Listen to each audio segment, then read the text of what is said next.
Hi friends, welcome back to my channel. మా channel watch చేస్తున్న వాళ్ళందరికీ చాలా థ్యాంక్స్ అండి. నా వీడియో ఫస్ట్ టైం చూస్తున్న వాళ్ళు ఎవరైనా ఉంటే please subscribe my channel. Friends, ఇంక ఈరోజు వీడియోలో ఆలుగడ్డ కూర సింపుల్గా టేస్టీగా ఎలా తయారు చేసుకోవాలో చూపించబోతున్నానండి. మామూలుగా బిర్యానీలోకి కానీ, వైట్ రైస్లోకి కానీ, చపాతీల్లోకి కానీ ఎందులోకైనా అద్దరిపోతుందనమాట. All in one curry. చూసారు, ఇది చేసుకోవడం కూడా చాలా సింపుల్. ఆలుగడ్డను ముందుగా కొంచెం ఉప్పు వేసి ఉడికించి పక్కగా పెట్టుకోండి. వాటిని ఇలా తోలు తీసి సన్నగా కట్ చేసుకోండి. అలానే ఒక ఉల్లిగడ్డ కట్ చేసుకోండి. కొంచెం కరివేపాకు, పుదీనా, కొత్తిమీర ఉంటే కొత్తిమీర, అలానే 2 పచ్చిమిర్చి, 2 టమాటాలు తీసుకోండి. ఇంతేనండి, ఇంకేం అవసరం లేదు. ఒక గిన్నె తీసుకొని అందులో తాలింపు వేసుకోండి. ఫస్ట్ నూనె వేసి తాలింపు గింజలు, ఎండుమిర్చి, కరివేపాకు వేస్తే తాలింపు అయిపోతుంది కదా. అది అయిపోయిన తర్వాత ఇలా ముందుగా కట్ చేసి పెట్టుకుని ఉల్లిపాయ ముక్కలు, అలానే కరివేపాకు, పుదీనా, పచ్చిమిర్చి ముక్కలు, టమాటో ముక్కలు అన్నీ వేసుకోండి ఒకదాని తర్వాత ఒకటి.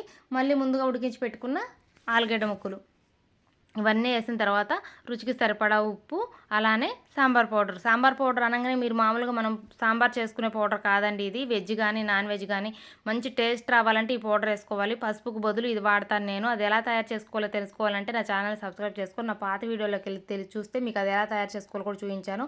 నాన్ వెజ్ కూరలు అయితే అద్దరిపోతాయండి ఆ పౌడర్ వేస్తే. ఇంక చూడండి, తర్వాత కారం కూడా వేసాను. ఇవన్నీ వేసిన తర్వాత కొంచెం పచ్చివాసన పోయిన తర్వాత ఇలా నీళ్ళు పోసాను. కొంచెం నీళ్ళు ఎక్కువగానే తీసుకోండి, ఎందుకంటే సూప్గా ఉంటే చాలా బాగుంటుంది కర్రీ.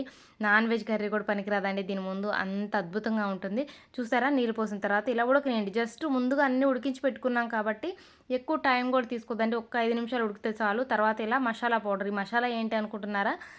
ధనియాలు వేయించుకోండి. అలానే చెక్క, లవంగాలు, కొంచెం కొంచెం అల్లం వెల్లుల్లి, ఇవేనండి. నేను ఎందులో వేసేదైనా కూడా అది ఒక్కటే వేస్తానండి, ఇంక ఏం వేయను. అది వేసిన తర్వాత చిన్న మంట మీద ఇంకొక 5 నిమిషాలు ఉంచండి. చూడండి, గుమగుమలాడే కమ్మని ఆలుగడ్డ కూర రెడీ అండి. మటన్ కూర కంటే రుచిగా ఉంటుంది. ఒక్కసారి తిన్నారంటే మీకే అర్థమవుతుందండి. తప్పకుండా ట్రై చేసి చూడండి, మీకే తెలుస్తుంది. బిర్యానీలోకి కానీ, చపాతీలోకి కానీ, లేదంటే మామూలు రైస్లోకి కానీ ఎందులోకైనా తిన్నవారు వావ్ అనాల్సిందేనండి. తప్పకుండా మిమ్మల్ని మెచ్చుకుంటారు. అంత రుచిగా ఉంటుంది. ఎందుకంటే మేము తిన్నాం కాబట్టి చెప్తున్నాను. నేను ఎప్పుడు ఇలానే చేస్తాను. మా ఇంట్లో వాళ్ళందరూ నన్ను ఇలా చేసినప్పుడు చాలా బాగుందని అంటారండి. తప్పకుండా ఈసారి చేసుకునేటప్పుడు మీరు ట్రై చేయండి. చూసారు కదా ఫ్రెండ్స్, ఆలుగడ్డ కూరని సింపుల్గా ఎలా తయారు చేసుకోవాలో ఈ వీడియో కానీ మీకు నచ్చితే లైక్ చేయండి, షేర్ చేయండి. Thank you for watching. Bye.